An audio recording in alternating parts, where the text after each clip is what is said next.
Karena saya nggak Ya. saya nggak mau, saya nggak mau terjebak. Ya.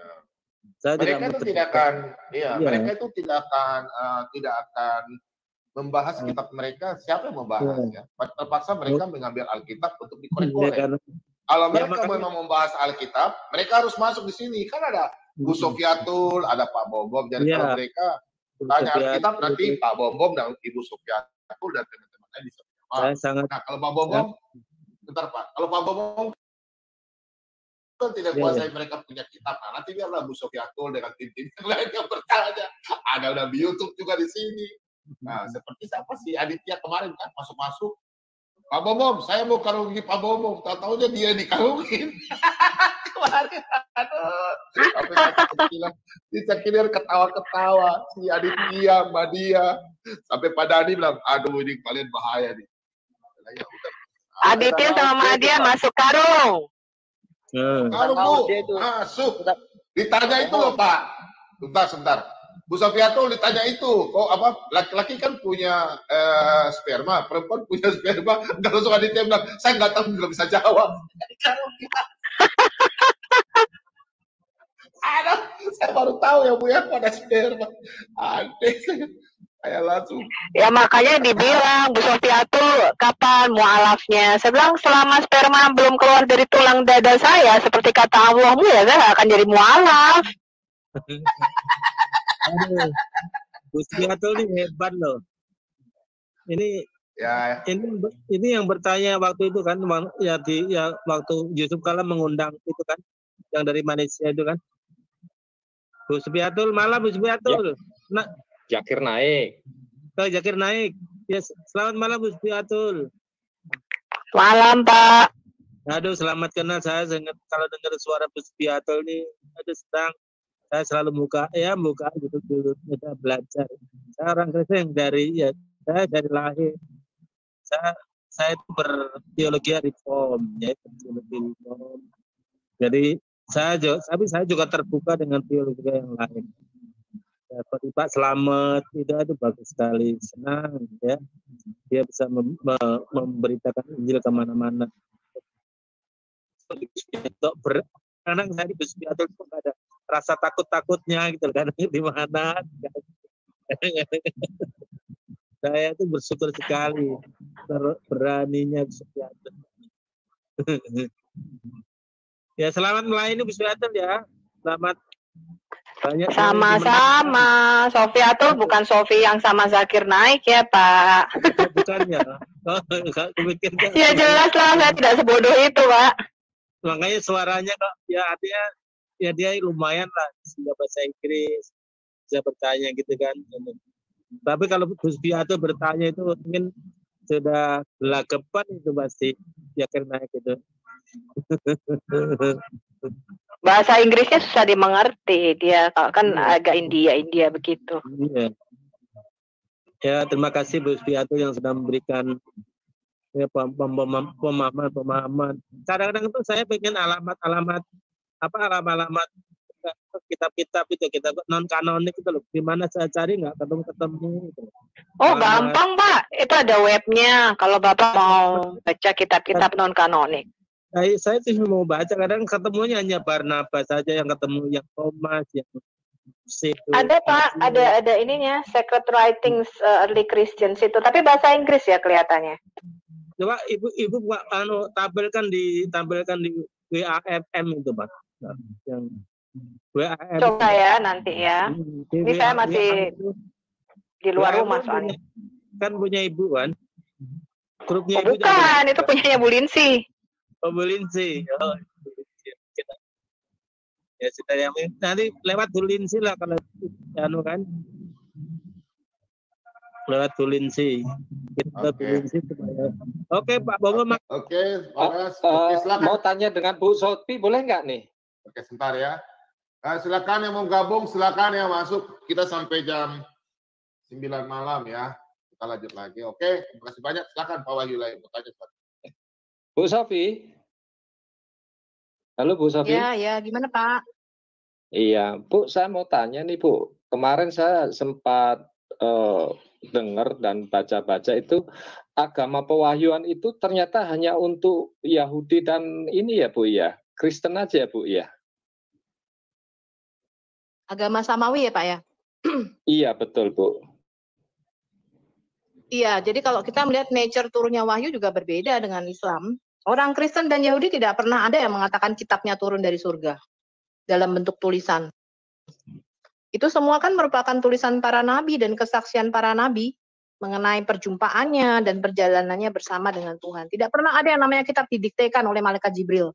Apalagi didiktekan dalam 7 ahruf atau 7 macam bacaan yang Jibril harus bolak-balik naik turun. Nggak ada itu. Siap Bu. Iya, ya karena memang begini Bu, saya kan sebelumnya pernah belajar namanya klenik lah ya Bu, kalau orang Jawa. Kalau Ibu orang Jawa pasti tahulah teman-teman Jawa itu. Jadi kalau saya itu cari wangsit itu cari ke tempat-tempat yang ya seperti itu, goa dan macam-macam Bu. Itu Medi ya Pak ya? Iya semedi Bu. Jadi kalau di goa atau di itu dapatnya wangsit Bu, bukan wahyu Bu. Betul begitu ya Bu ya? Iya, jadi kalau kita lihat memang kebiasaan Muhammad untuk bersemedi atau menyingkirkan diri di gua itu bukan dari dia, dari zaman kakeknya pun sudah mereka melakukan hal itu Pak. Itu merupakan ritual yang sudah biasa dilakukan oleh orang-orang Arab pada waktu itu. Gitu. Begitu juga dengan ritual-ritual haji, misalnya kemudian ritual Ka'bah dan sebagainya, itu kan bukan baru, bukan sesuatu yang pewahyuan dari Allah turun pada zaman Muhammad, enggak. Zaman pra-Islam itu sudah biasa mereka melakukan itu. Ya betul Bu. Jadi kalau saya baca-baca itu Bu, memang ritual-ritual itu sudah menjadi budaya kaum di sana Bu ya. Ya mungkin bukan hanya di Arab sana, mungkin di suku-suku yang lain pun mereka sama, tetap memiliki ilah-ilah lain. Begitu kan ya Bu ya? Betul, jadi kalau kita lihat histori sejarah juga, Ka'bah itu bukan satu, tapi ada sekitar 26 bentuk kubus. Ka'bah itu kan hanya kubus. Dan itu hampir setiap kota mereka punya tempat-tempat, istilahnya tempat-tempat Ka'bahnya itu sendiri-sendiri masing-masing, hampir setiap suku, dan itu dijaga oleh sukunya masing-masing. Masih ada reruntuhannya sampai sekarang. Jadi itu bukan sesuatu yang baru dan itu tidak dikenal di dalam ritual agama Yahudi. Tidak ada Nabi Musa, Daud yang mengelilingi Ka'bah 7 kali ya, melakukan pemujaan terhadap di Ka'bah. Itu nggak ada tuh nabi-nabi yang seperti itu. Begitu. Jadi mereka waktu saya tanya pun, kamu tunjukin sekarang Musa, Daud, Ishak, Abraham, coba di Alkitab mana yang dikatakan mereka ke Mekah dan mereka ngelilingi batu hitam 7 kali. Nggak bisa jawab mereka. Karena memang nggak ada. Pak Lidara pernah kasih pertanyaan mereka itu ya. Pak Lidara, itu ada berapa macam itu yang kesamaan ya, yang pakan ya? Yang kalau menyembah ada rambut dicukur, Pak Lidara. Pak Lidara. Iya, nah itu pagan itu mencukur rambutnya, botak, sampai botak, terus pakai baju kain putih yang dililit saja. Mereka naik haji juga pakai Hindu namanya melakukan itu nggak Pak? Iya, melakukan. Justru Hindu kuno itu melakukan itu Pak, Bu. Ya itu pagan-pagan Quraisy, peninggalan dari Hindu kuno. Dan kuil-kuil itu yang kata Ibu bilang itu ya benar memang, karena mereka membangun kan mereka melakukan perjalanan jauh melewati padang pasir itu, mereka dirikan Ka'bah itu untuk mereka menyembah dewa-dewanya. Suku Quraisy itu setiap suku itu punya dewa sendiri-sendiri, makanya mereka berperang. Ketika mereka menyembah dewanya masing-masing, ya mereka menyatakan dewanya yang paling hebat. Makanya mereka saling bunuh untuk mempertahankan dewanya masing-masing. Ya, kemudian mereka itu pada waktu itu meminum untuk pengobatan, meminum kencing sapi atau kerbau. Sekarang Arab itu kencing onta sebagai obat. Kemudian kalau mereka menyembahnya itu berlutut kemudian sampai tengkurap, tangan ke depan. Ya, nanti ada saya ininya, ada literaturnya, gambarnya juga. Ya, sampai ke depan, jadi mereka menyembah itu bangun terus telungkup lagi, bangun telungkup, dan mereka mengitari Ka'bahnya itu 7 kali searah jarum jam dari kiri ke kanan. Nah, sekarang haji itu diputar dari kanan ke kiri sama-sama 7 kali. Mereka pakai ihram juga, kemudian mereka juga punya batu bentuk namanya al aswad, itu sama bentuknya sama yang sekarang Hajar Aswad. Itu di mana, Pak? Ya, di seputaran Mekah, Pak. Di Mekah, termasuk di Mekah sendiri. Makanya di Mekah itu kan ada 365 dewa-dewa suku Quraisy. Bahkan sampai di luar mereka. Nah, makanya ketika Muhammad katanya mau menyatukan kan gitu. Menyatukan ya. Saya mau tanya Pak, ini ada WA ini. Dia katakan bahwa kitab perjanjian lamanya orang Kristen punya beda dengan Katolik punya ya. Kitab apanya? Perjanjian lama dari Kejadian sampai Maleakhi. Berbeda ya? Katolik kan memasukkan Deuterokanonika, Pak Bongko. Iya, Deuteronomi kanonika. Ada Katolik dia masukkan juga. Sebenarnya bukan berbeda, Pak. Tidak, maksudnya kitab Keluaran ada nggak? Kitab Keluaran? Nggak berbeda. Ada. Ya, Sama, Pak. Ya, semua dari Deuterokanonika. Ya. Kitab tambahan, Pak. Kitab tambahan. Jadi bukan ini Yemima dan bukan berbeda. Bukan beda, semua sama, beda. Tapi di Katolik dulu itu ada dia bukan menambahkan ya, memasukkan sebagai liturginya mereka. Ya, kayak Makabe, Yudit, tambahan Esther. Ya. Jadi itu ada. Tapi sebenarnya menurut saya itu sama aja, karena itu di situ kan penyamaian atau pengenalan Tuhan akan kasihnya kepada kita, dan keselamatan kan hanya dalam nama Yesus, tidak lain. Iya. Jadi jangan salah, Pak, bukan Alkitab ditambahkan ya, Pak ya. Bukan. Maksudnya bukan Alkitab dari Perjanjian Baru sampai Perjanjian Lama ditambahkan, tapi mereka memasukkan itu sebagai kalau Yahudi itu kan ada sidur doa-doa mereka, mereka masukkan. Ya.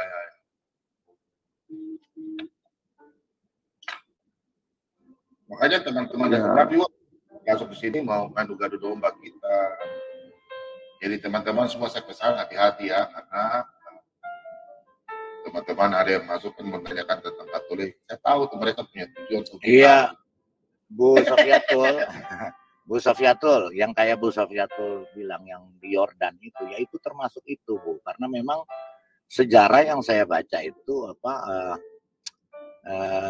Petra itu kan sebenarnya tempat mereka itu batu-batu. Jadi memang dibangun Ka'bah Jin itu kan.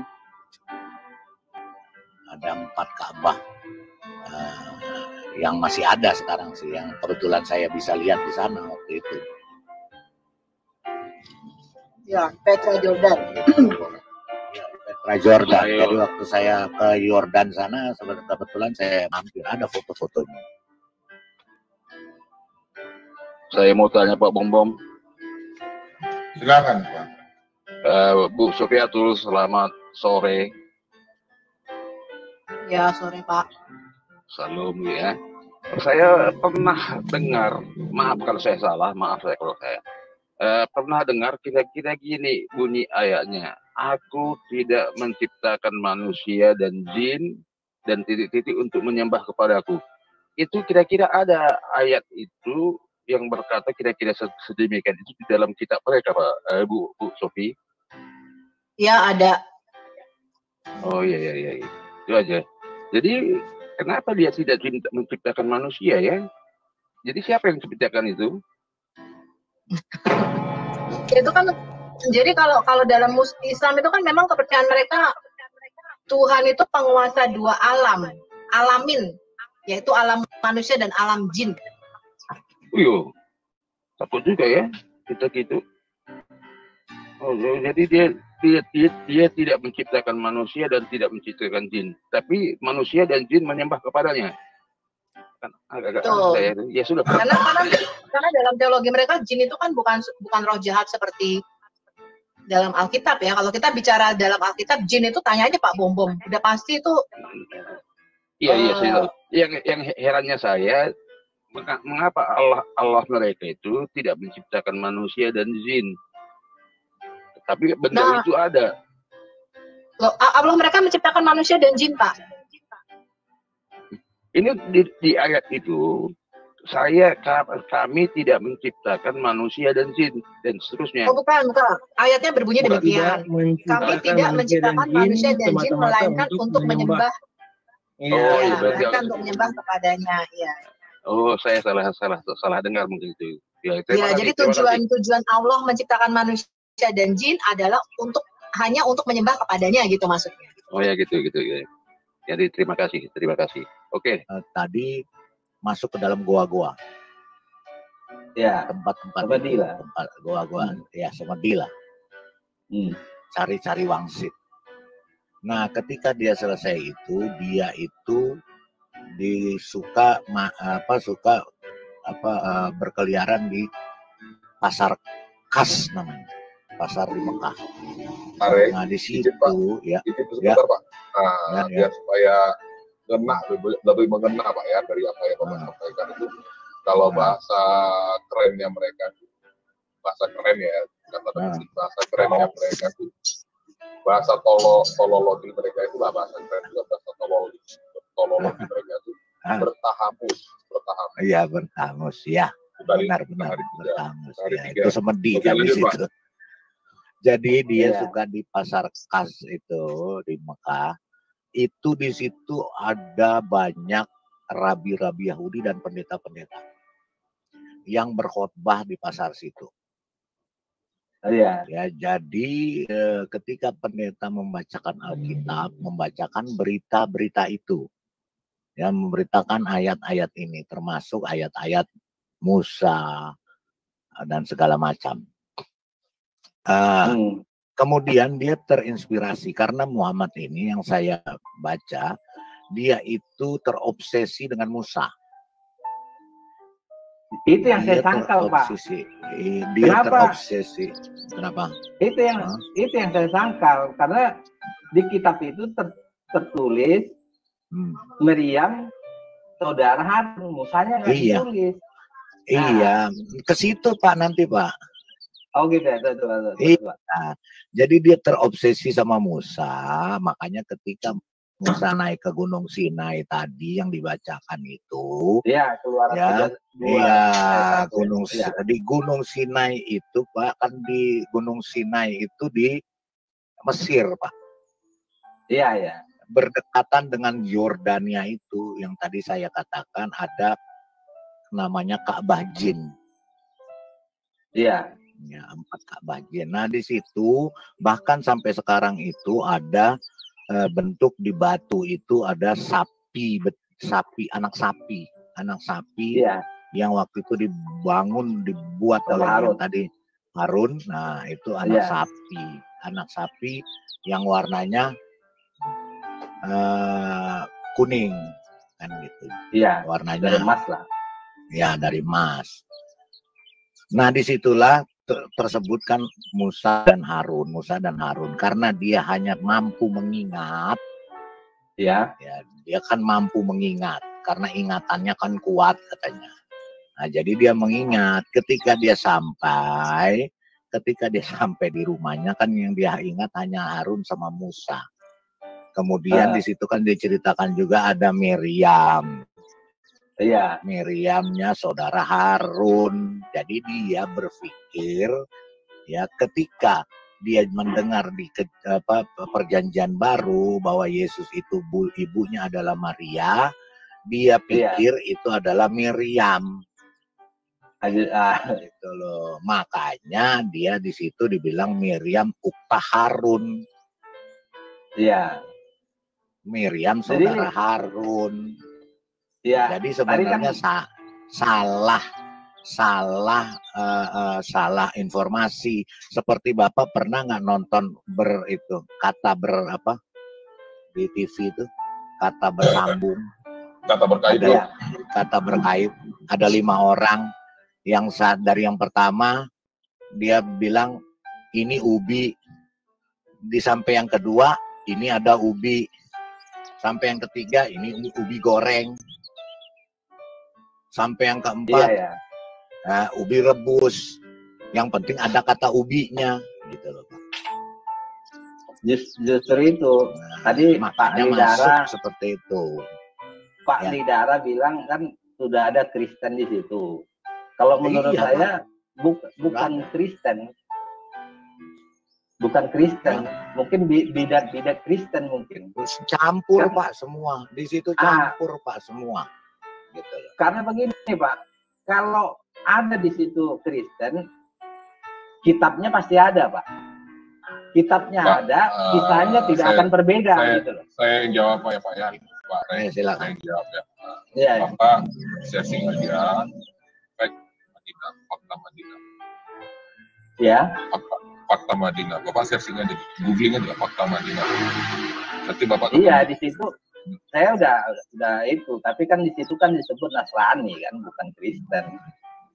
Iya Pak, itulah namanya melencengkan atau memframing bahasa Pak.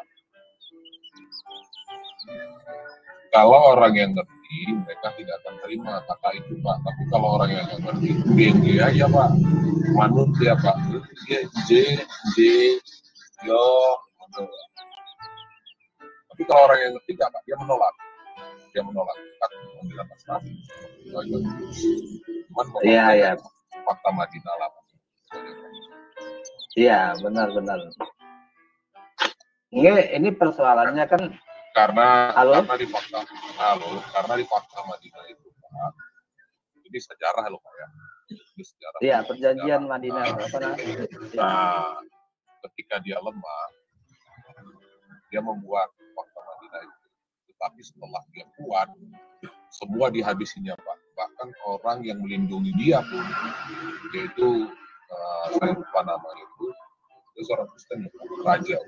Dia melindungi dia, itu dibunuhnya juga. Makanya itu sebabnya tidak salah kalau ada istilah kata mengatakan dia masih hidup bikin susah, udah mati pun bikin susah juga, gitu. Jadi serba susah itu Pak ceritanya. Gitu. Jadi artinya Bapak menganggap memang sengaja diplesetkan gitu. Kalau saya pribadi ya Pak, saya pribadi. Iya. Kalau saya pribadi gitu ya. Nah, kenapa saya berani mengatakan begitu? Kenapa mereka tidak berani mengatakan Nasara? Nasara itu adalah bidat. Iya. Nasara itu bidat Pak, yaitu para kami binopal. Itulah bidat. Jadi berdasarkan itu mereka katakan Nasrani. Sebenarnya kalau orang yang beragama, kalau saya sebagai pengikut Kristen, saya menentang disebut Nasrani. Karena saya Kristen pengikut Kristus. Ya justru itu. Jadi ya memang sama seperti ini Pak. Saya setuju lagi Pak. Iya. Beberapa waktu ini saya sering mendengar mereka mengatakan membuatan.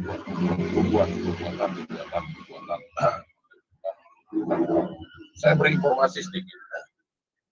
Nubuatan itu bahasa asli Alkitabiah, bukan bahasa Prancis, Amerika, Inggris, Arab, tidak. Itu bahasa asli Alkitabiah. Jadi kalau mereka mengatakan nubuatan tampar dengan kata-kata, ingatkan mereka. Karena ketika kita membiarkan, ketika kita melakukan pembiaran, mereka akan mengambil itu terus menjadi katanya itu adalah bahasa mereka, bahasa. Itu aja. Iya. Kalau saya artinya ya. Nubuat itu bahasa Ibrani ya? Bukan Pak, bahasa Alkitabiah Pak. Alkitab. Bahasa Alkitabiah. Nubuatan. Kalau bahasa lain itu Pak, kitab-kitab lain disebut ramalan. Alkitab tidak mengenal ramalan. Karena ramalan itu berhubungan dengan sihir, peramal, pemuja-pemuja roh. Tapi kalau nubuatan itu adalah suatu hal yang ilham yang diberikan Tuhan. Seperti nubuatan kelahiran Kristus, keselamatan, dan lain sebagainya. Oke, Pak? Begitu, Pak ya. Iya, lanjut. Jadi, iya, tadi mau saya tanya Bu Sofiatul sebenarnya. Saya mau konfirmasi, ada nggak hubungan penyebutan Isa Al-Masih saudara Harun itu dengan kisah Keluaran 32 ayat 1 itu? Itu aja sih. Kalau menurut saya ada, itu sama sekali nggak ada, Pak. Seperti yang kata Pak Rewan tadi, Pak. Nggak ada sama sekali, Pak. Oh gitu ya. Karena di kisah di dalam buku mereka itu yang membuat patung lembu emas itu orang Samawi, Pak. Pak. Bapak terlalu dengar mereka. Orang Samawi itu ini loh, Pak. Sebentar, Pak Antonius. Sebentar, Pak Antonius. Nggak ada namanya orang Samawi, Pak. Iya, kita paham. Kenapa dia sebut itu orang Samawi? Gitu. Samawi itu juga bukan sebutan Alkitabiah. Iya. Di Taurat itu juga nggak pernah ada namanya Samawi. Itu Samawi sebutan mereka aja. Bukan Samawi, Samiri. Orang Samiri itu artinya orang Samaria. Orang Samaria.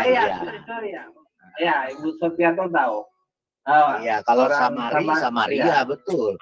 Tadi Bapak bilang Samawi. Sorry. Keturunan Samawi itu keturunan Imam Abraham, ya. Samaria, orang Samaria. Orang Samaria itu orang-orang Samaria. Nah, orang Samaria itu dengan orang Yahudi ini memang dari dulu itu bertentangan. Makanya ada Taurat Yahudi, ada Taurat Samaria. Samaria ya. Ya, makanya ketika Tuhan Yesus dengan perempuan Samaria, Tuhan Yesus katakan, kamu menyembah Tuhan di gunung ini, tapi nanti tidak akan lagi menyembah. Dan kamu menyembah Tuhan yang tidak aku kenal. Aku tidak menyembah Tuhan yang kami kenal. Ada itu. Nah itu tadi Bu Sofiatul tadi mana itu? Kok ini? Saya jelaskan sedikit. Oke. Jadi mengenai Miriam keponakan Harun, ini simpel karena memang namanya sama.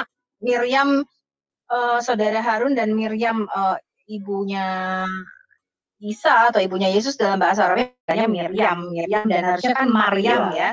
Tapi mereka juga mirip-mirip lah Miriam. Nah, sehingga ini menjadi ketuker gitu loh. Mungkin Muhammad ini dengar-dengar Miriam, ada Miriam saudaranya Harun, lah ini ibunya Isa namanya Miriam juga. Dipikir sama orangnya. Gitu kan? Padahal beda ya. Jadi Miriam ini dikatakan Imron padahal harusnya Amram gitu kan. Kalau di dalam Alkitab kita kan bukan tetapi Amram ya. Amram itu ada artinya orang yang berasal dari pegunungan ya, daerah pegunungan. Ram ya. Nah, simpel sebenarnya ketuker karena memang namanya mirip, dan di dalam Quran kalau kita baca memang anakronisme semua, nggak ada kronologi waktu. Jadi di situ Allah mengatakan kepada Musa anakronisme. Jadi sesuatu yang belum nggak ada itu sebenarnya sejarahnya. Nggak ada dalam sejarah itu, nggak ada, itu nggak pernah terjadi gitu peristiwa itu. Nah, tetapi itu bisa masuk di dalam Quran. Jadi contohnya ketika Allah mengatakan kepada Musa nama nabi yang umi yang tertulis di dalam kitab Taurat dan kitab Injil. Padahal zaman Musa kan belum ada kitab Injil. Orang kitab Injil baru diberikan kepada Isa pada waktu Isa masih baby kan begitu. Intinya begitu. Kemudian iya itu anakronisme. Jadi salah sejarah ya. Kemudian yang katanya As-Samiri itu mereka makanya bingung karena As-Samiri ini jelas di dalam tafsir adalah orang-orang Samaria atau orang Samaritan. Yang mana orang Samaria ini orang Samaria ini belum ada pada waktu zaman Musa. Orang Samaria ini adanya baru 700 tahun setelah Musa mati. Ya, ini salah sejarah lagi. Gitu. Jadi orang-orang Samaria ini juga memang membangun penyembahan berhala di Dan dan di Betel, penyembahan anak lembu emas ini di Dan dan di Betel. Jadi ini kemungkinan memang salah sejarah, Pak. Gitu. Makanya mereka mengatakan ini ada seseorang yang namanya Samiri, gitu. Bukan ya, Samiri itu artinya orang Samaria, Samaritan. Jadi ini memang kesalahan sejarah, anakronisme di dalam Quran. Orang Samaria nggak ada zaman Musa.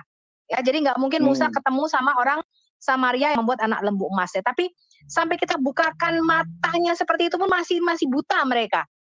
Ya, jadi kita mau bilang apa? Iya. Justru itu tadi Bu. Tadi saya nggak percaya di Mekah itu sudah ada orang Kristen karena nggak ada kitabnya. Makanya ceritanya itu jadi berbeda gitu loh. Jadi ngarang kesannya itu. Jadi kalau kita lihat memang pada waktu itu mereka yang ketemu itu kan Nasrani ya. Kalau di dalam Quran mereka yang dikatakan adalah Sabian, orang-orang Sabiin, orang-orang Nasrani dan orang-orang Yahudi sebenarnya itu. Memang pada waktu itu belum diterjemahkan di dalam bahasa Arab, baik Perjanjian Lama maupun Perjanjian Baru. Dan kemungkinan karena pada waktu itu kan sudah banyak bidat Kristen, Pak. Ajarannya udah macam-macam, udah banyak melenceng ya. Kemudian kitab-kitab Injil-Injil apokrif, Injil-Injil yang Injil-Injil yang Maria Magdalena lah, Injil Thomas lah, apa itu udah berkembang. Ya, jadi makanya mereka, karena ini bukan wahyu Tuhan, Muhammad tidak bisa membedakan mana yang sebenarnya dongeng, mana yang palsu, dan mana yang benar-benar kitab yang terkanon. Karena pada waktu memang nggak ada, dia nggak punya akses untuk membaca kitab-kitab Perjanjian Lama maupun kitab-kitab Perjanjian Baru dalam bahasa Arab. Ya itu. Makanya cerita-cerita Injil-Injil apokrifa, Injil-Injil yang kita tolak di dalam gereja yang resmi ya, ini bisa masuk ceritanya di dalam Quran. Padahal itu cerita dongeng. Itu cerita yang dimana saksi mata sudah nggak ada dan kita bisa mengecek. Udah berkali-kali sebenarnya Pak Gracia Pelo sudah mengatakan ini, Pak Bambang Nursena sudah mengatakan ini kisah-kisah yang diambil dari kitab-kitab yang kita tolak. Ya, kitab-kitab dongeng yang kita tolak. Dan ini masuk ceritanya karena kita bisa menelusuri sumbernya. Sampai seperti itu pun mata mereka masih nggak terbuka. Ya sudah, kita mau ngomong apa? Justru itu tadi Bu, itu kan fakta paling konyol sebenarnya kan. Membuktikan kitab itu bukan wahyu tapi memang karangan.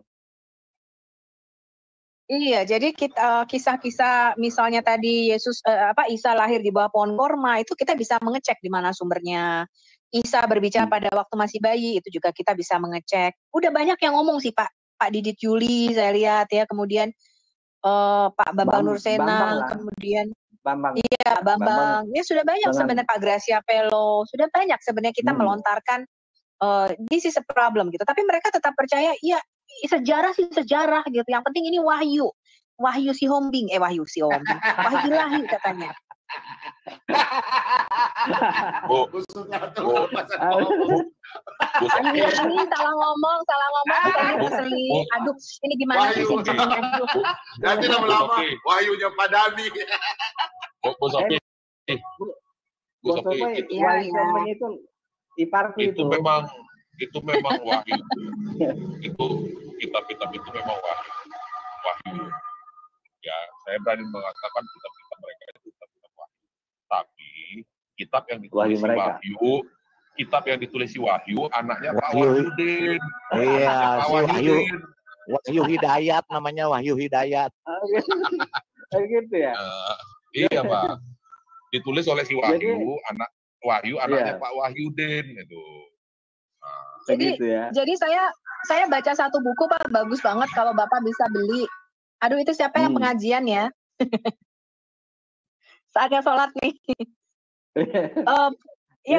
Bahwa Quran bukanlah kitab sejarah, itu karangan umat orang Islam sendiri, Muhammad Ahmad Kalafulo. Itu kalau bisa dibeli Pak. Tulisannya kecil-kecil sih banget kita bahas. Jadi sebenarnya di dalam kitab-kitab tafsir mereka dan di dalam kitab Islam sendiri, mereka sudah mengatakan ini sesuatu yang aneh karena misalnya nih mereka di dalam kitab Ar-Razi sendiri ya, ketika mereka mengkonfirmasi kepada orang Kristen dan Yahudi, Isa itu berbicara pada waktu masih bayi, orang Kristen dan Yahudi menolak ini.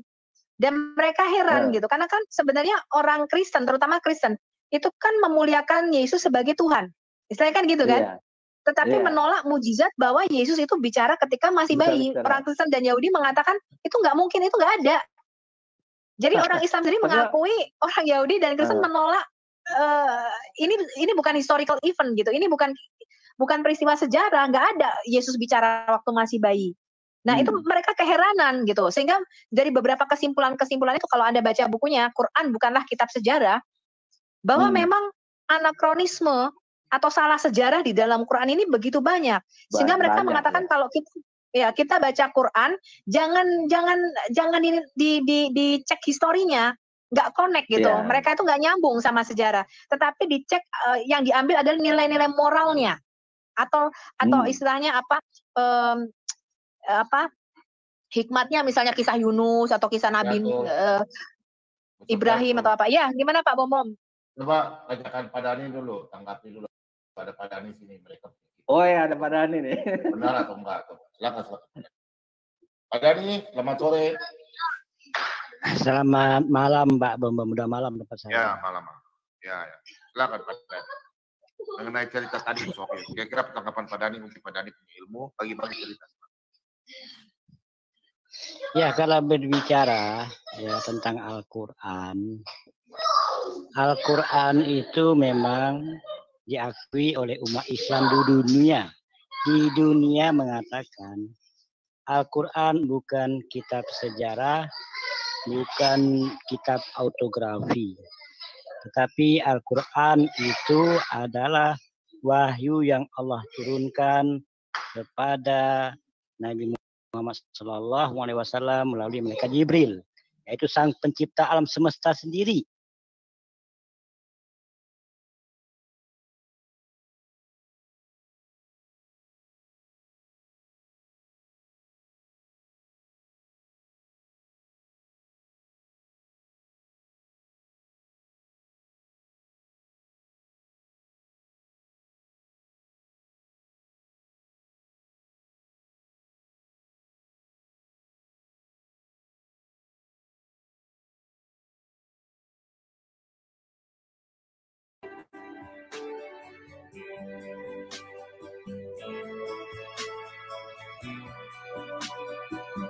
Yaitu sang pencipta alam semesta sendiri yang menyampaikan yang namanya bayyinah, keterangan. Jadi Allah sendiri yang menyampaikan keterangan-keterangan itu, ataupun sang pencipta alam semesta yang menyampaikan keterangan-keterangan itu dan dimasukkan ke dalam yang namanya Al-Quran. Apapun yang tertulis di dalam Al-Quran, apabila sering saya sampaikan kepada Pak Bom, apakah itu ceritanya dari orang-orang paganisme kah, atau dari orang-orang antah berantah kah, atau dari mana saja kah, orang primitif kah, itu semua kalau sudah menjadi wahyu dari Tuhan, maka kami harus meyakini itu memang dari Tuhan. Kebenaran dari Tuhan. Kebenaran. Pak Dhani punya cucu di belakang kah? Ribut sekali berisik cucu ya? Oh ya, anak-anak. Oh, anak. Suruh mereka diam dulu lah. Sorry. Iya, sekali.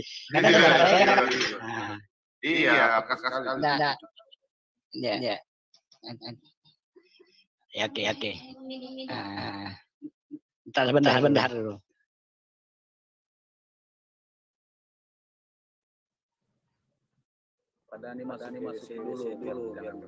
Oke. Biasalah, saya kan habis sholat kadang-kadang main-main ya kan. Ya masih kecil sih. Jadi anak kecil. Iya, masih kecil. Yang berapa ini? Yang kedua.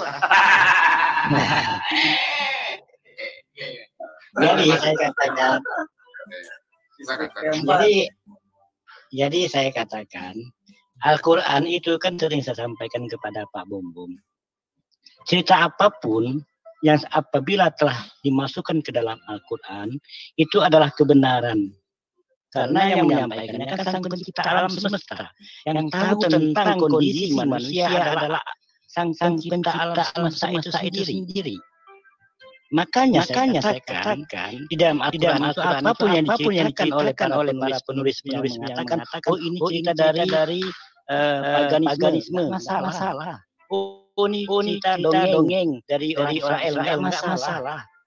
Apapun yang diceritakan, apakah itu dongeng kah, cerita hikayat kah, cerita apakah, atau cerita dari pagan kah, penyembah berhala kah, enggak ada urusan kami.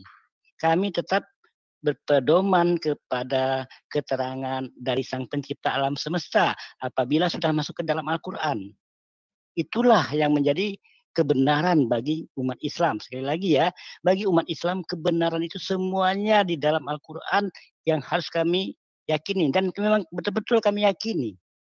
Kebenaran itu datangnya dari Allah. Tidak mungkin Allah, Sang Pencipta alam semesta, melakukan kebohongan di dalam keterangannya. Nggak ada gunanya bagi Sang Pencipta alam semesta menyampaikan keterangannya kepada Nabi Muhammad SAW untuk disampaikan kepada umatnya, kepada manusia dengan cara berbohong. Tidak ada gunanya. Tidak ada kepentingannya Sang Pencipta alam semesta untuk melakukan kebohongan itu. Hanya kita saja manusia yang selalu bersuzon ataupun berprasangka buruk kepada Sang Pencipta alam semesta. Itulah yang namanya manusia yang mengingkari kebenaran daripada Tuhan Sang Pencipta alam semesta. Itu kalau Anda, Ibu Sofiatul, kalau menanggapi masalah Al-Quran, itu yang dapat saya jawab. Terima kasih. Baik, saya tanggapi. Tidak mungkin yang namanya Allah itu berdusta atau berbohong. Jadi yang berdusta atau berbohong adalah manusia, Pak. Ya, dikatakan di dalam Alkitab kita, Allah bukanlah manusia yang berdusta. Tidak ada dusta di dalam Sang Pencipta. Jadi kalau ada kesalahan sejarah, itu tidak mungkin datangnya dari Tuhan. Karena sejarah itu adalah fakta kebenaran yang bisa kita konfirmasi. Ya, satu-satunya fakta kebenaran yang bisa dikonfirmasi adalah lewat fakta sejarah. Ya, makanya Alkitab itu merupakan firman Allah yang bisa kita percayai. Ada 4 kanon, 4 standar. Yang pertama adalah ditulis oleh kisah-kisah mata. Yang kedua mengandung nubuatan yang digenapi di situ. Yang ketiga dibuktikan dengan fakta sejarah yang tidak bertentangan. Kita mempunyai 25.000 penemuan arkeologi yang mendukung fakta-fakta sejarah dalam Alkitab. Misalnya nama-nama raja, nama-nama kota, nama-nama contoh. Kalau di Alkitab kita tulis Yerusalem, kemudian ada kota Sodom, kota Gomora misalnya, itu dikonfirmasi oleh penemuan arkeologi yang kita sebut dengan tablet-tablet Ebla, Pak, pada zaman Abraham. Ditemukan kota yang namanya Haran, dari mana Abraham berasal, itu kita temukan nama kotanya dari bukti-bukti arkeologi. Nah, sekarang Quran mengklaim Mekah merupakan Ummul Qura yang sudah ada pada zaman Adam. Itu tidak pernah terbukti secara sejarah. Sejarah membuktikan Mekah itu baru ada abad keempat, ya, 4 Masehi. Ya, jadi tidak mungkin yang namanya Abraham, Ismail, kemudian ke Mekah membangun Ka'bah, itu tidak terbukti. Jadi Pak Dhani keliru kalau mengatakan Tuhan berbohong. Tuhan tidak pernah berdusta, Pak. Yang berdusta hanya manusia. Untuk kita mengetes suatu kitab, ya, atau suatu nabi, dia mengatakan aku nabinya Allah yang sejati. Ulangan 18 ayat 18 sampai 21 sudah jelas mengatakan bagaimana caranya kita mengecek apakah dia nabi sejati apa enggak. Gampang caranya. Yang pertama, seorang nabi haruslah bernubuat di dalam nama Yahweh. Dan yang kedua, nubuatannya haruslah digenapi. Kalau dia bernubuat demi nama Allah lain selain Allahnya Abraham, Ishak dan Yakub, dialah nabi palsu. Dan yang kedua, kalau dia bernubuat dan nubuatannya tidak sah atau tidak digenapi, kamu harus membunuh nabi itu. Sebab itulah nabi palsu, kata Tuhan. Jadi standarnya sudah jelas. Jika seseorang mengatakan aku menerima wahyu daripada Tuhan. Ulangan 18 ayat 18 sampai 2. Tuhan sudah menetapkan standar. Apa itu artinya seorang nabi?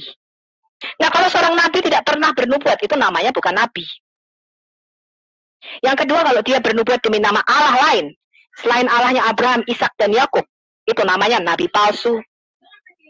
Dan yang ketiga, kalau dia bernubuat demi nama Allahnya Abraham, Ishak dan Yakub, tapi nubuatnya tidak sampai, itu artinya dia bernubuat palsu. Jadi tidak benar Allah itu berdusta. Tuhan tidak mungkin berdusta. Tuhan tidak mungkin mengatakan Isa adalah keponakan Musa dan Harun. Tuhan tidak mungkin mengatakan orang Samaria ada pada waktu zaman Musa. Tuhan tidak mungkin berdusta, Pak. Yang berdusta adalah manusia. Dan yang lebih parah adalah orang yang mau didustai oleh orang yang suka berdusta. Ini lebih parah lagi. Karena ini urusannya menyangkut hidup dan mati, surga dan neraka.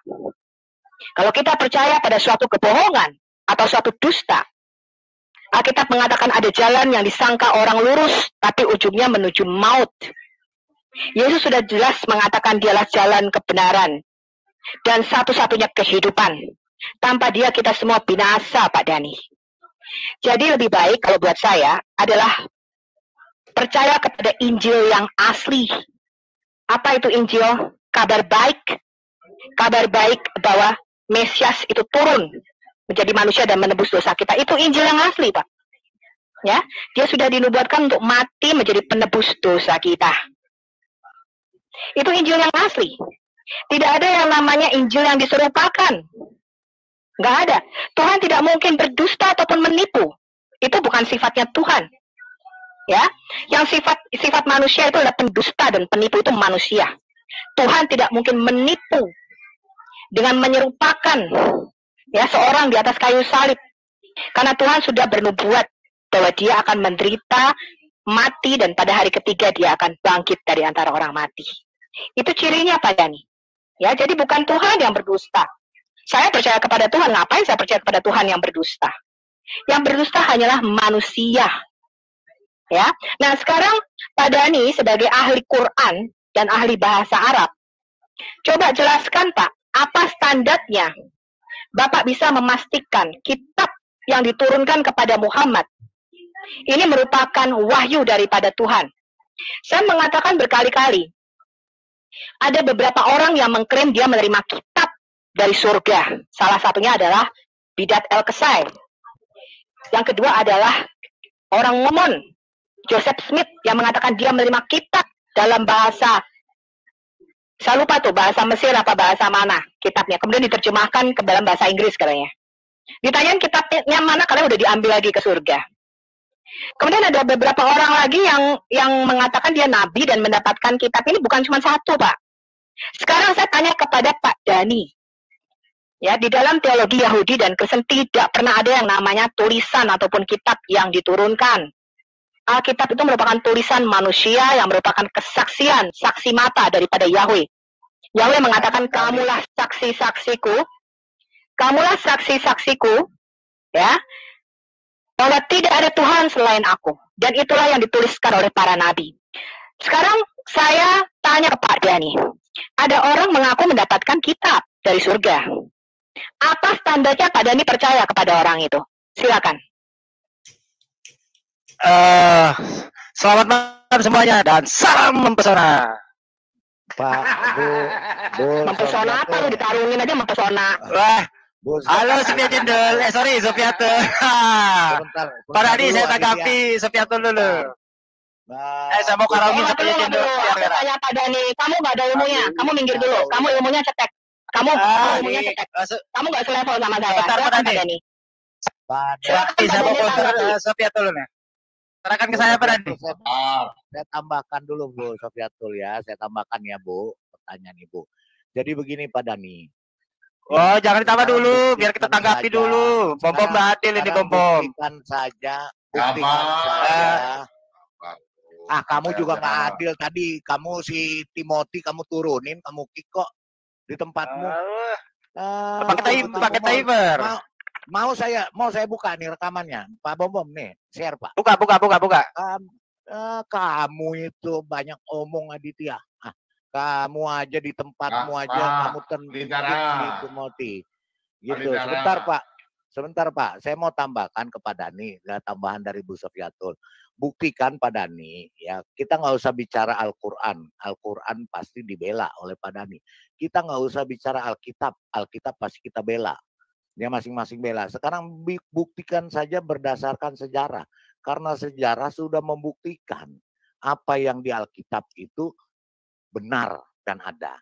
Sekarang Bapak buktikan aja berdasarkan sejarah. Al-Quran itu kebenarannya di mana? Silakan. Kita tanggapi dulu pernyataan Sofiatul tadi Prani. Ya, boleh Prani ya. Nanti dijawab pertanyaan Sofiatul. Boleh Prani ya. Silakan Bang Aditya. Mantap, memesona. Oke, terima kasih atas waktunya. Selamat malam semuanya, Pak Bom, Sang Penggugat, Supiatul, Palidara, Antonius, Agama Tuan, Horas, Pak Dandi. Assalamualaikum warahmatullahi wabarakatuh. Oke, jadi begini, tadi kan saya juga nyimak di YouTube ya, yang mana Supiatul mengatakan bahwasanya seorang nabi itu harus dinubuatkan. Ini yang harus digarisbawahi. Ya. Dan Yesus juga dinubuatkan di dalam kitab Yesaya bahwanya seorang perempuan muda akan melahirkan seorang laki yang akan diberi nama Immanuel dan segala macam. Lalu jawab Nah, sebentar dulu. buktikan Iya, Quran firman bentar dulu. Allah. Kenapa Tuhan lu bisa salah sejarah itu loh? Ya. Tuhan Ini juga waktu ngomong orang saya. Samaria ada pada zaman Musa. Jangan dipotong dulu. Quranmu salah sejarah itu loh. Kamu buktikan Quranmu salah sejarah. Jangan potong dulu, audio saya juga keras. Jangan potong dulu. Baiklah, lu ilmunya aja dikarungin lu. Udah, diam dulu biar saya masukin karung. Ya, jangan dipotong dulu. Ilmu lu cetek, ilmu lu nggak ada. Audio saya juga nanti nyerpulkan kalau kamu hancur nanti. Udah, gini. Ya. Oh, kamu tuh sudah hancur. Dasar-dasar Islammu tuh sudah kuhancurkan. Jadi kamu tuh nggak ada ilmunya, Adit ya. Ya, kesalahan sejarah di dalam Quran saja sudah membuktikan itu bukan firman Allah. Ini Supiatul ini ngomong aja begini loh. Ya, dengar dulu. Iya, nggak mungkin Tuhan itu salah. Tadi kan kalian mengatakan Tuhan berdusta. Ya, makanya kita buktikan kitab suci itu yang mana dari Tuhan. Ya, kalau kita, oke kita uji. Suruh dia dulu nih. Dia takut sekali kalau masuk karung. Udah, dengar. Ya. Ya. Jadi, udah. Kamu udah masuk karung berkali-kali loh. Sudah, dengar ya.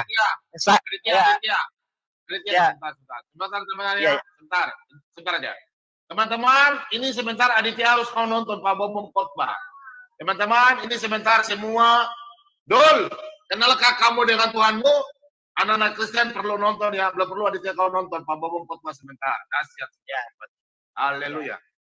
Oke, kita akan masukin karung dengan pernyataannya sendiri. Dia tadi kan mengatakan seorang nabi itu harus dinubuatkan. Dan Yesus dinubuatkan di dalam kitab Yesaya, berarti Yesus itu nabi. Seorang nabi itu harus bernubuat. Dengar dulu, jangan potong. Kamu bego. Bego. Perempuan. Lihat dulu ini waktu saya.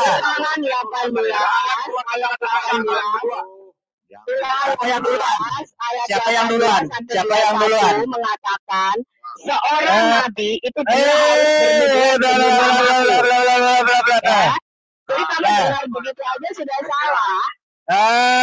Makanya IQ-nya rendah karena kamu dengar pernyataanku saja salah.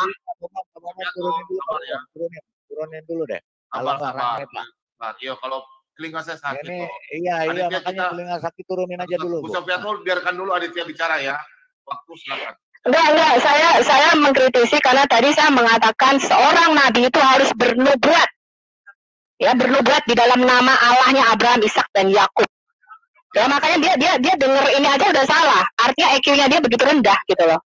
Iya, maka orang kalau punya adab berdiskusi itu dengar dulu biar cerdas gitu loh. Itu maksud saya ya. Jadi begini. Lah kamu bego. Aditya, ini Pak Bobo. Sabar ya. Aditya, dalam kitab Kejadian Keluaran Ulangan Bilangan itu Nabi Musa bernubuat ya. Saya akan bisa tunjukkan ayat banyak, ribuan ayat. Oke? Sekarang Bu Sofiatul maksudnya tuh seorang nabi itu bernubuat. Silakan. Kau tolong lanjutkan. Silakan. Nanti kalau kau salah. Ya, oke, saya selesaikan sedikit lagi ya. Dia kan katakan tadi seorang nabi harus dinubuatkan di dalam perjanjian lama bla bla dan segala macam ya. Seorang nabi ya harus digarisbawahi. Dia mengatakan seorang nabi harus dinubuatkan ya, berarti Yesus. Bukan salah. Bukan seorang nabi dinubuatkan, seorang nabi. Pernyataannya sudah membuktikan kebodohannya. Ya. Nabi bernubuat, Nabi Musa bernubuat kedatangan. Aduh. Oke, seorang nabi ya, oke. Nabi bernubuat. Ya, nabi bernubuat. Yang dinubuatkan siapa di situ? Katakan Tuhan ya. Ya, katanya Tuhan. Katanya Tuhan yang awal dan yang akhir kok harus dinubuatkan. Ini logis enggak sih? Nah, oke, saya lanjut ya. Bukan logis, otakmu yang nggak logis. Gini Aditya. Nanti sebentar malam kau nonton khotbah saya. Iya, kan Tuhan itu yang awal dan yang akhir. Ya, makanya nanti begini. Kalian punya kitab tuh sedikit ya. Apalagi kalau Pak Bowo menjadi agama kalian, mungkin saya hafal semua. Alkitab ada ayat Aditya ya 31.103 ayat. Aditya kau lihat ini. Puji Tuhan. Di atas kotak sini ini ada 131.000 ayat di kepala sini. Ya, apalagi kamu cuma 6.600 lebih saja. Itu sedikit. Kotak saya ini banyak. Jadi bicara sudah. Jangan ribut-ribut di sini. Silakan. Langsung. Oke, itu tadi oke. Yang kedua tadi apa namanya, Nabi itu harus bernubuat katanya. Seperti itu ya. Artinya ya apa perkataan Nabi itu harus terjadi. Itu yang dimaksudkan atau semacam ramalan lah. Sekarang kalau memang ramalan beda dan nubuat. Beda. Ramalan bukan. Ya sinonim lah seperti itu ya.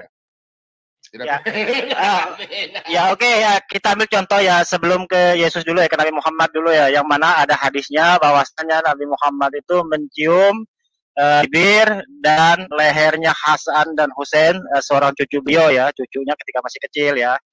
Ketika hadis itu menceritakan ya, terus ibunya, orang tuanya mengadu ya, wahai Rasul, kenapa engkau mencium kedua cucumu ini? Beliau menjawab, karena yang dicium di bibirnya nanti akan meninggal dengan keracunan dan yang dicium lehernya akan dipenggal. Dan itu setelah beliau sudah wafat, cucunya besar, dan itu faktanya terjadi ya di Irak itu, bagaimana Husain itu dipenggal dan yang dicium mulutnya meninggal karena racun juga. Itu terbukti ya salah satunya. Tapi banyak dalam Islam masalah-masalah begitu, tetapi bagi kami bukan sesuatu yang wow gitu loh. Tidak ada alasan untuk dijadikan Tuhan hal-hal yang seperti itu. Karena Tuhan itu dalam Islam itu jelas ya, bahwasanya Allah itu tidak menyerupai makhluk ciptaannya apapun. Nah, itu ya.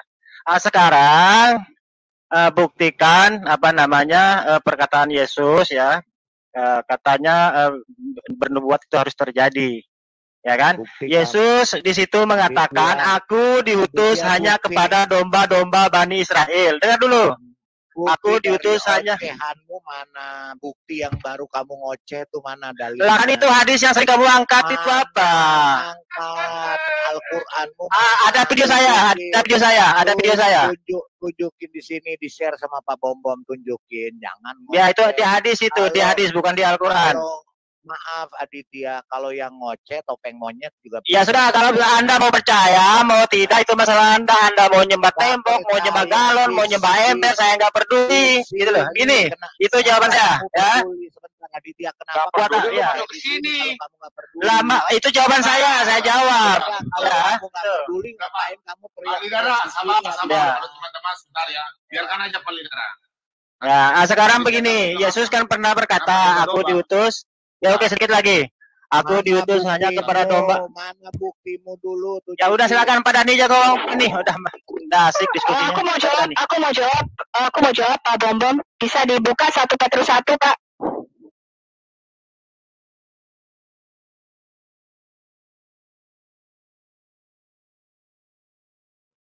Aditya, kamu makan daging babi dulu Aditya, kotak kamu buka. 1 Petrus. Bu, 1 Petrus berapa, Bu? Bu Supiatul? Bu?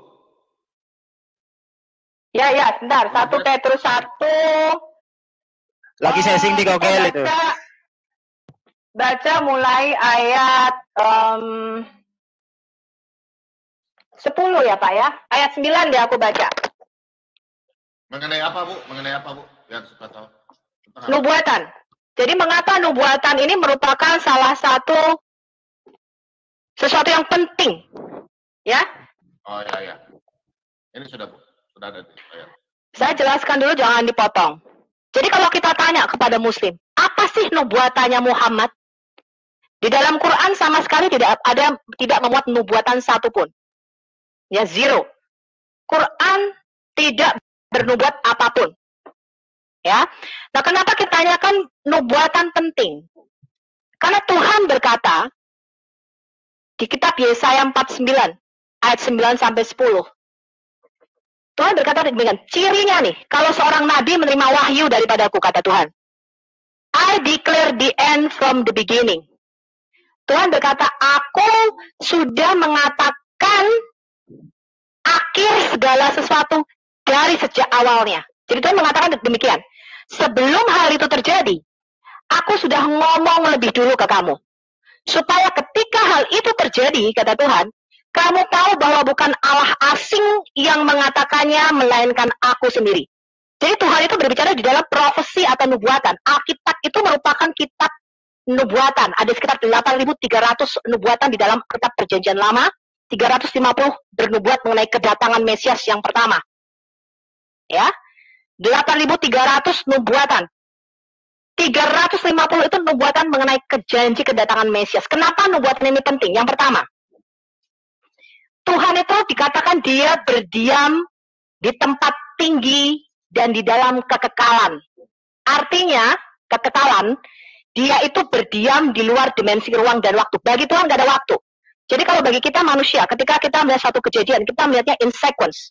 In sequence artinya per kejadian. Kita nggak tahu masa depan. Saya nggak tahu nanti 10 menit lagi, ya misalnya kayak Vanessa Angel, ketabrak di jalan tol. We don't know. Kalau tahu nggak mungkin kita naik mobil ke sana. Jadi bagi Tuhan, di mata Tuhan, Tuhan itu bisa melihat masa lalu, masa sekarang, dan masa depan sekaligus. Dan hanya Tuhan yang bisa melihat masa depan. Makanya Tuhan mengatakan kalau kamu mengundang roh-roh peramal, dukun-dukun, cenayang, kamu mencoba melihat, ya, kamu coba melihat di atas dimensimu. Jadi kamu naik dimensi di atasmu, di atas dimensi waktumu, dan kamu mencoba melihat apa yang akan terjadi. Kamu bersekutu dengan roh-roh peramal, kamu najis, kata Tuhan. Kamu harus dihukum mati. Karena masa depan itu kepunyaan Tuhan. Ya, makanya Tuhan berkata cirinya nih, kalau aku yang ngomong, aku tuh sudah bicara lebih dulu sebelum hal itu terjadi. Ya, 8.300 nubuatan. Contoh tentang Kores Agung. Ya, Kores Agung itu sudah dinubuatkan sekitar 150 tahun oleh Nabi Yesaya sebelum orangnya lahir. Kores Agung itu Kores kedua. Ya, itu hanya salah satu contoh. Di dalam video saya mengenai profesi atau nubuatan, Yesus itu menggenapi hampir kurang lebih 300 secara detail. Dia lahir dari seorang perawan, lahirnya harus di Bethlehem. Lahirnya nggak boleh di bawah pohon korma, harus di Migdal Eder, sesuai dengan nubuatan Nabi Mika 4. Nggak boleh lahir di bawah pohon korma. Lahirnya harus di Migdal Eder, Bethlehem, Efrata. Dan itu sudah dinubuatkan. Jangan panjang-panjang dulu. Ini bukan presentasi. Kamu diam dulu. Sebentar, jawab nubuat saya dulu. Diam dulu, turunin dulu. Saya mau bicara dulu untuk pemirsa yang mendengarkan Pak Bombom. Turunin dulu ini Pak. Untuk 8 nubuatan saja digenapi di dalam diri satu orang. Probabilitasnya itu 1 pangkat 157. Artinya impossible tanpa campur tangan Tuhan. Dengar ya. Untuk 8 nubuatan digenapi muncul probabilitasnya bersamaan di dalam diri satu orang. Itu probabilitasnya 1 pangkat 157. Itu udah kuantriliun itu. Artinya impossible tanpa campur tangan Tuhan. Yesus menggenapi berapa nubuatan? Yesus menggenapi 300 nubuatan. Cara matinya harus ditusuk tangan dan kakinya. Matinya harus digantung pada pohon. Nggak boleh matinya dipenggal, apalagi ditembak pakai pistol. Sudah dinubuatkan. Dikhianati oleh sahabat orang terdekatnya yang makan semeja dengannya, dijual dengan 30 keping perak. Ya, hanya 8 nubuatan saja probabilitasnya untuk muncul di dalam diri satu orang adalah 1 dibanding 157. Anda bisa baca di dalam bukunya Dr. Peter Stoner, Science Speak. Ya, Yesus menggenapi lebih dari 300 nubuatan detail. Yang belum digenapi adalah kedatangannya yang kedua. Ya, nah sekarang saya bacakan satu persatu. Apa sih fungsinya nubuatan? Kalau kita tanya Muslim, di dalam Quran ada nubuatan mengenai sidik jari, nubuatan mengenai percetakan, nubuatan mengenai gunung-gunung yang bakal dilubangi, ya, mengenai apa? Gunung berapi di dalam lautan dan sebagainya. Itu nggak penting. Ini loh tujuannya nubuatan. 1 Petrus 1 ayat 9 sampai 10 saya bacakan. Saya bacakan ya. Karena kamu telah mencapai tujuan imanmu. Ini kata Rasul Petrus. Apa sih tujuan kita beriman? Keselamatan jiwamu. Jadi tujuan kita percaya, kita beriman adalah keselamatan jiwamu.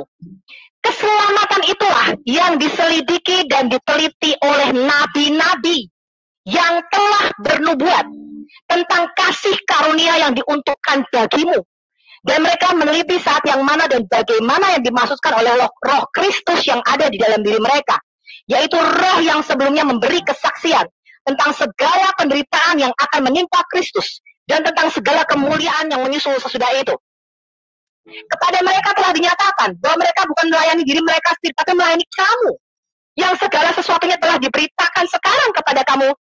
Dengan perantara mereka yang oleh Roh Kudus diutus dari surga menyampaikan berita Injil kepada kamu.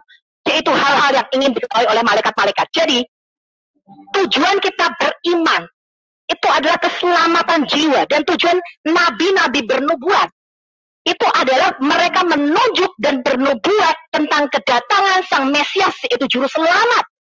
Makanya ketika Yesus pada waktu dia 8 hari, kalian baca di kitab Lukas 2.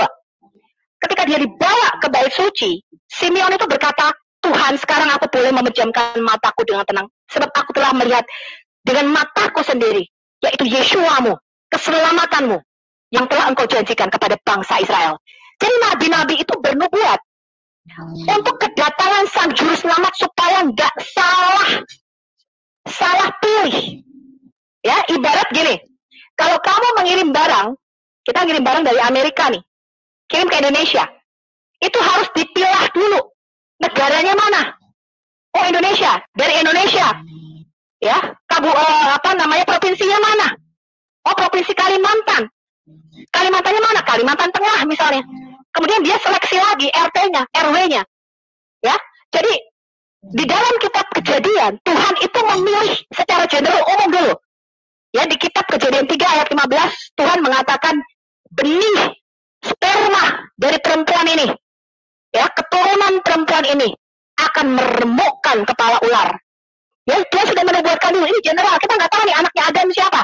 Yang penting dia harus dari manusia. Ya, kemudian di Kejadian 12, Tuhan memilih secara khusus Abraham. Ya, tadi saya bilang supaya kamu tuh nggak salah alamat, supaya parsel ketika dikirim dari Amerika itu sampai ke rumahmu. Dia melakukan yang namanya pemilihan seleksi, dipersempit. Dari semua anak-anak Adam, Tuhan memilih garis keturunan Set karena Habel sudah dibunuh. Dari anak-anak Set, gak semuanya, Set itu anaknya banyak. Tuhan memilih garis keturunan Nuh. Nuh anaknya 3, Sem, Ham, dan Yafet. Tuhan memilih Sem. Dari Sem dia memilih Abraham. Dia melakukan pemilihan, makin dipersempit.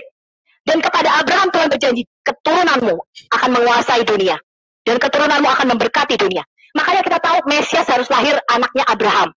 Sekarang anaknya Abraham yang mana? Anaknya Abraham 8. Ya, Ismail dari Hagar, Ishak dari Sarai, 6 lagi dari si Ketura, istrinya ketiga. Yang mana nih anaknya? Tuhan mengikat perjanjian dengan Ishak. Dikatakan keturunan Abraham, yang disebut keturunan Abraham adalah keturunan Ishak. Kepada Ishaklah aku akan mengikat perjanjian yang kekal. Ishak anaknya kembar, Esau dan Yakub. Tuhan berkata, aku menolak Esau, aku membenci Esau, tapi aku mengasihi Yakub. Dan ketika dia menampakkan diri kepada Musa, dia mengatakan, akulah Elohe Abraham, Elohe Ishak, dan Elohe Yakub. Dialah Abraham, Ishak, dan Yakub. Karena Tuhan melakukan pemilihan. Ya, dari semua keturunan Israel, dia memilih Yehuda. Dari Yehuda, dia memilih keluarga Daud, keluarga Isai, dikatakan dari tunggul Isai. Aku akan memunculkan branch, the holy branch, cabang yang kudus. Dan dia memilih Daud yang paling bungsu. Maka dikatakan Mesias itu disebut anak Daud. Supaya apa nubuatan ini? Supaya nggak salah Mesias. Karena ada banyak orang yang mengaku juru selamat. Ada banyak orang yang mengaku saya tuh nabi itu yang bisa bawa kamu ke surga. Tapi Yesus mengatakan, haruslah digenapi semua yang tertulis tentang aku, mulai dari kitab Taurat Musa, kitab Nabi-Nabi, dan kitab Mazmur. Jadi Mesias itu sudah dinubuatkan lahirnya harus dari Daud, tidak boleh dari anaknya Pak Joko, apalagi anaknya Pak Abdul. Harus dari anaknya Daud.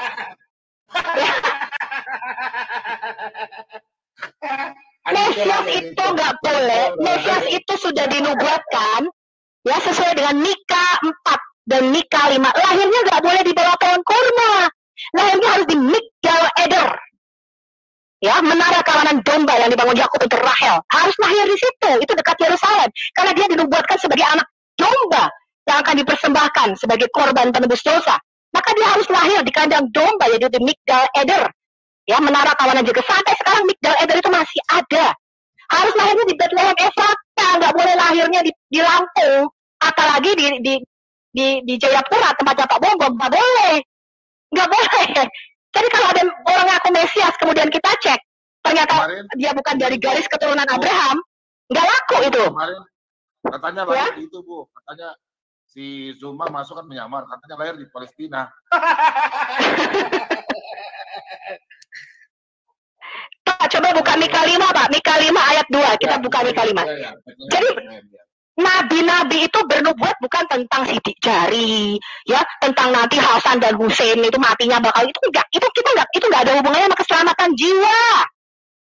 Ya, ketika kita menyelidiki kitab-kitab suci, saya itu nggak pengen tahu tentang adanya operasi plastik, tentang sidik jari, tentang gunung-gunung yang berlubang, nggak penting.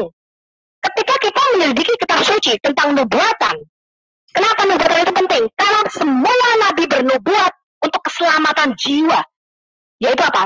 Kasih karunia bahwa nanti akan datang seorang Goel, seorang penebus. Dan kita tahu namanya Yeshua, namanya Yesus. Dan udah dikasih tahu ciri-cirinya anak Tuhan. Makanya Galatia 4 ayat 4 dikatakan, setelah genap waktunya, maka dia mengutus anaknya ke dalam dunia. Setelah genap waktunya, in the fullness of time, itu artinya setelah semua nubuatan itu diberikan sama Tuhan. Ya, jadi Tuhan melakukan pemilihan dulu tuh. Dia kasih ciri-cirinya. Nanti Mesias itu harus lahir dari anak Daud. Gak boleh anaknya Pak Abdul, apalagi anaknya Pak Bombom. Gak boleh. Lahirnya gak boleh di Lampung. Lahirnya gak boleh di Jakarta. Harus di Migdal Eder, Bethlehem Efrata.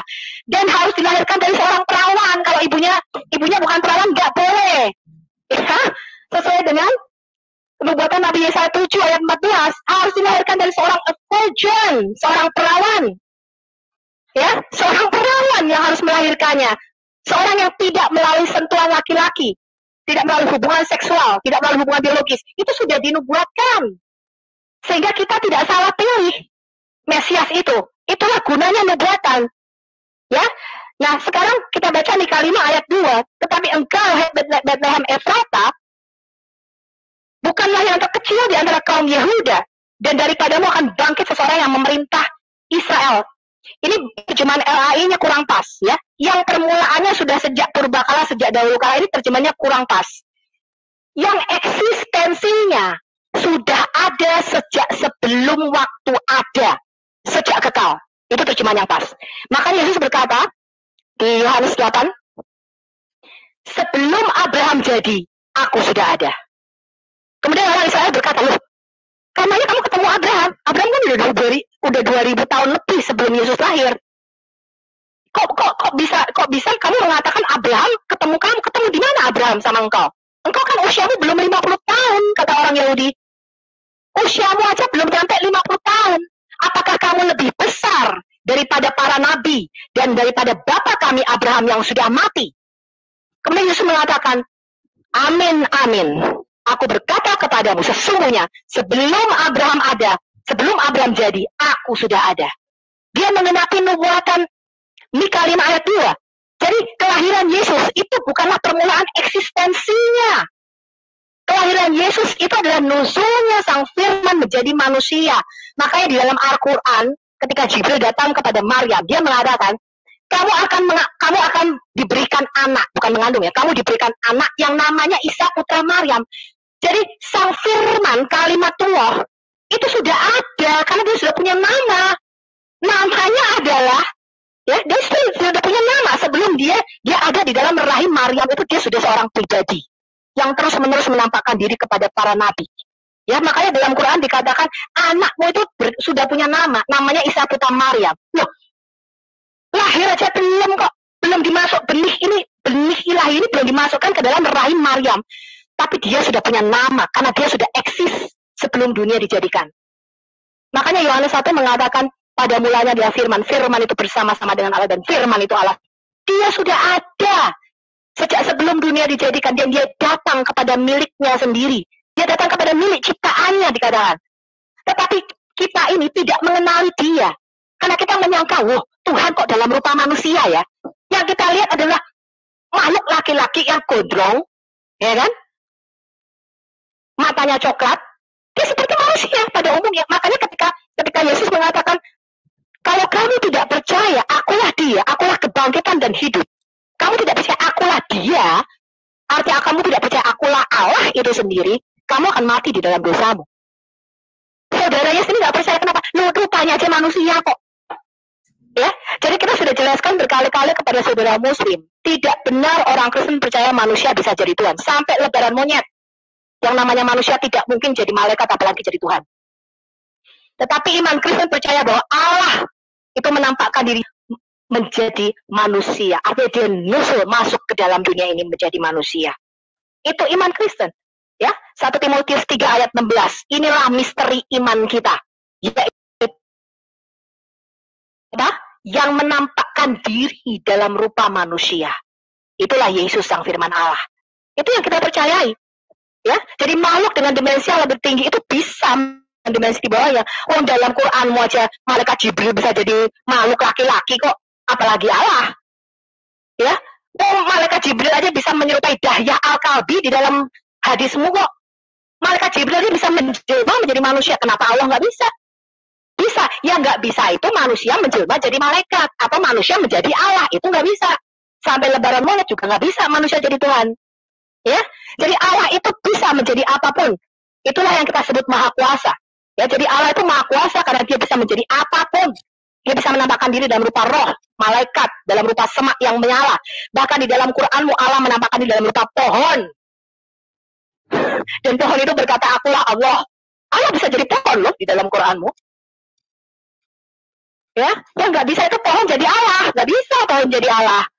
Karena prinsip dimensi alam semesta, makhluk yang lebih rendah nggak bisa menjelma menjadi makhluk dengan dimensi di atasnya. Itu prinsip. Tapi makhluk dengan dimensi yang lebih tinggi bisa. Malaikat itu bisa jadi manusia. Udah, Bu? Itu jawaban saya, Pak Bom. Ya, oke. Silakan Pak Dhani, tetapi. Silakan Pak Dhani. Ya, terima kasih Pak Bom. Itu saya lihat itu lebih dari setengah jam Ibu Susiatul yang berbicara, ya kan? Tapi nggak tahu kalau saya ini dipotong atau tidak.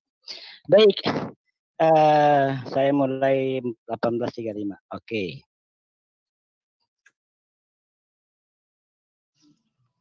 Jadi yang Pak Dhani, Pak Bom, sebelumnya saya ini supaya Pak Dhani nggak dipotong-potong seperti Bu Sofiatul dikasih setengah jam. Tapi ngomongnya dengan bukti seperti Bu Sofiatul, ayat-ayatnya ayat Quran ini, ada itu, ada ini. Kalau cuma cerita ya kita potong, Pak. Ngapain kita dengerin cerita dongeng? Ya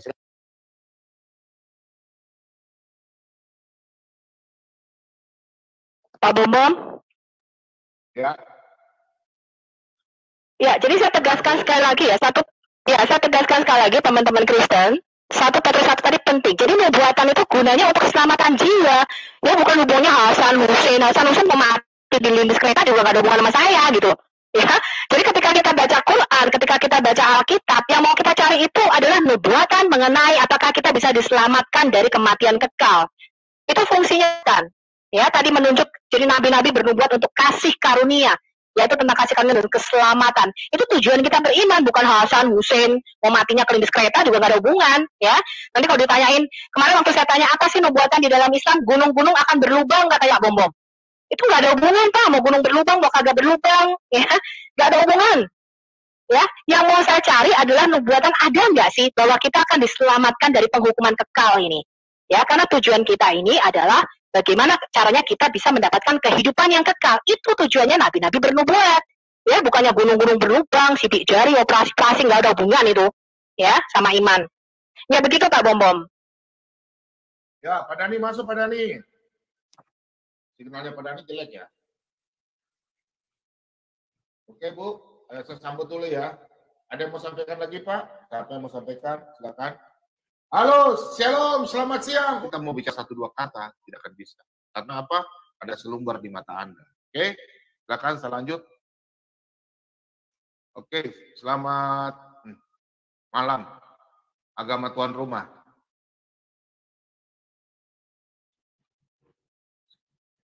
Agama tuan rumah.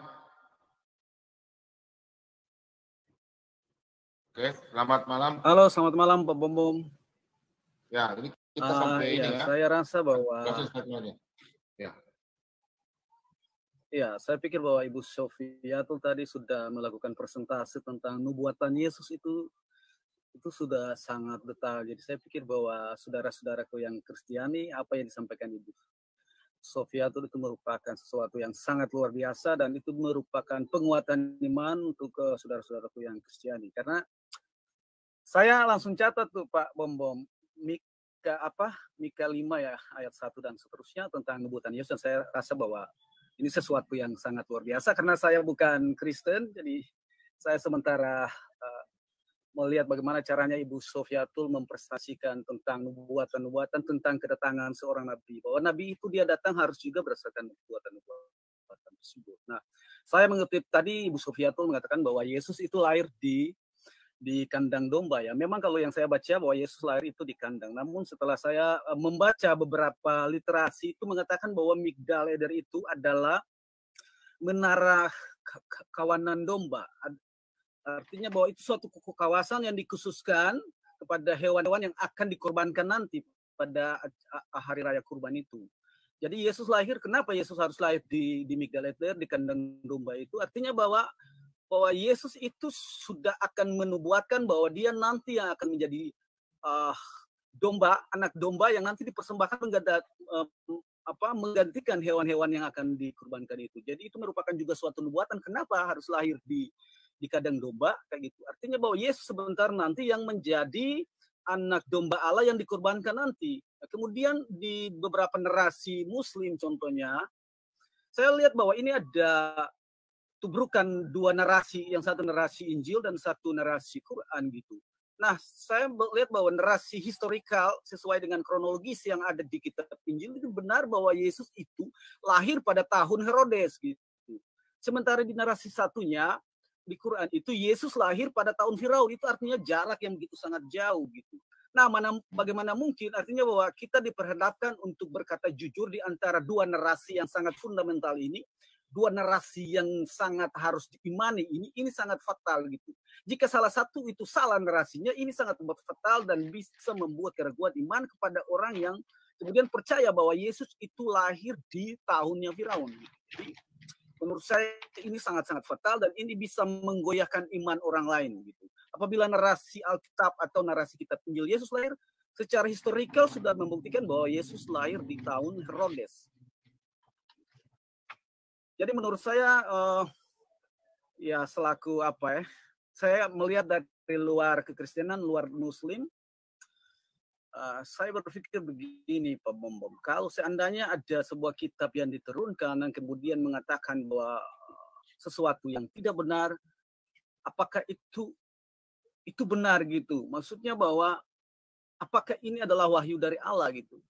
Menurut saya Allah itu tidak pernah berkata tentang sebuah kebohongan. Lalu bagaimana tentang narasi tentang Yesus lahir di zaman Musa, di zaman Firaun itu? Apakah Allah itu salah?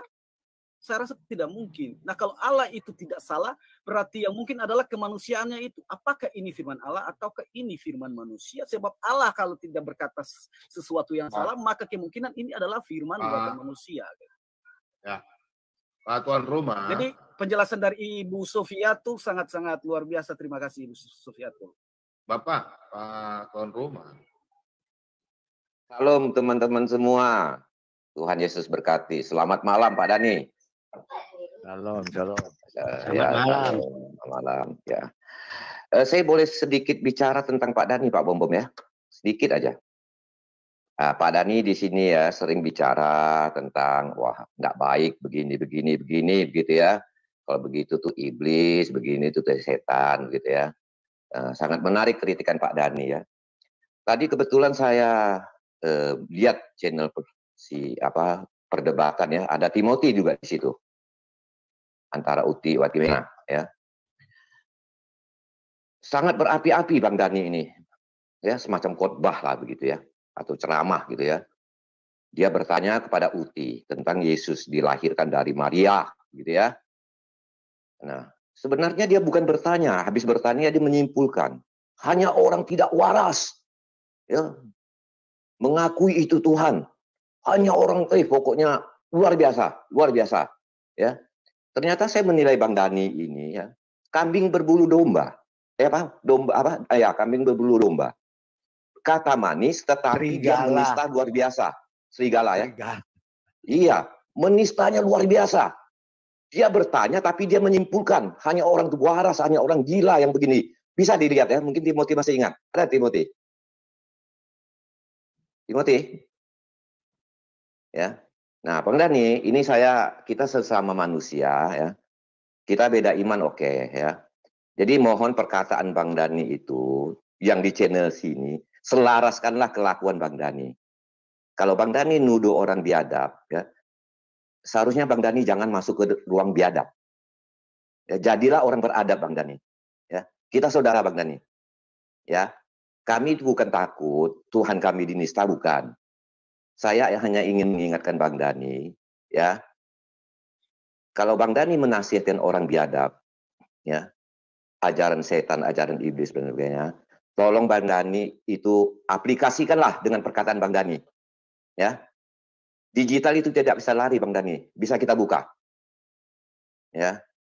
Sekali lagi Bang Dhani, mohon maaf, Bang Dhani ya. Saya bersujud pada Bang Dhani ini, tapi bukan menyembah, ya. Saya sangat menghargai Bang Dhani, perkataan Bang Dhani masuk ke sini saya sangat menghargai, tetapi Bang Dhani itu aplikasikanlah dengan tingkah laku Bang Dhani. Ya. Menurut saya Bang Dhani itu sangat tidak baik Bang Dhani. Sangat tidak baik. Anda bertanya, cukup Anda bertanya saja sebenarnya tadi itu. Kenapa Yesus kalau Tuhan dilahirkan lewat Maria? Siapa yang menyebabkan Maria lahir, siapa yang menyebabkan Maria mati? Boleh bertanya seperti itu. Tetapi ketika Anda menyimpulkan hanya biadab orang yang percaya, ya, hanya orang tidak waras yang percaya terhadap Yesus, itu sangat tidak baik Bang Dhani. Itu Anda menyimpulkan, ya. Ternyata apa yang Anda bicarakan di sini Bang Dhani ya, ternyata tidak sebanding dengan perkataan Anda. Tidak ada garis lurus. Mungkin Pak Lidara juga ada Pak, lihat tadi channelnya itu. Ya, dalam hal diskusi dengan Sofian. Ya. Saya lihat di Timothy, di Aditya tadi. Oke lah Bang Dhani ya. Kalau kita ingin ke arah yang baik Bang Dhani, kita masing-masing sama-sama koreksi diri untuk perbaikan. Ya, untuk satu persatuan bangsa kita. Ya, untuk kehidupan yang beradab. Kita jangan munafik. Jangan munafik. Tidak baik. Munafik itu ajaran iblis. Ya, ajaran setan. Jangan kita berlaku seperti itu. Ya. Saya pun kalau saya munafik berarti saya iblis. Ya. Tapi saya berusaha untuk tidak melakukan itu lagi. Tidak berusaha, tidak akan melakukan itu. Bang Dhani ya. Saya hormat kepada Bang Dhani. Ya, saya menghargai keyakinan Bang Dhani. Tapi Bang Dhani harus menghormati. Bang Dhani tidak percaya dengan keyakinan orang lain. Bang Dhani harus menghargai. Jangan ketawa Bang Bombom. Ya. Bang Dhani ya. Kita saudara Bang Dhani, ya. Hormat. Ya, tetapi dalam hal hina menghina janganlah kau lakukan itu Bang Dhani. Ya, kalau Bang Dhani tidak percaya, Bang Dhani mungkin tidak sadar berkata-kata seperti itu, Bang Dhani boleh buka kembali. Pak Timothy ada di situ. Mungkin Pak Timothy lebih tahu. Pak Timothy ya. Betul Pak Mordekai. Nah, ya. Jangan lakukan itu Bang Dhani ya. Kita ini saudara Bang Dhani. Ya. Kalaupun Anda melakukan itu lagi, kami tidak melarang, silakan. Enggak apa-apa. Ya. Kami tidak takut Tuhan kami dinista. Kami tidak takut Tuhan kami dinista. Cuma saya ingin Bang Dhani dihormati orang karena perkataan Bang Dhani. Ya. Menasihati orang